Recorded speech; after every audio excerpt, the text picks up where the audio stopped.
लोकांना काय लोकांना असं वाटतं की हा पाठीत राहावा, पण नाही, आईचा हात आहे तोपर्यंत पोरं पुढे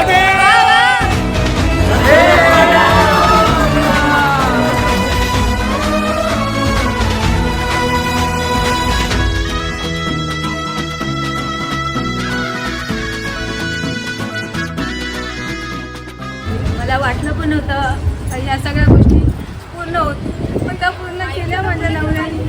आणि त्यांना आमच्या सगळ्यांचा त्यांना खूप सपोर्ट आहे. आणि आमच्याबरोबर आमची फॅमिली मेंबर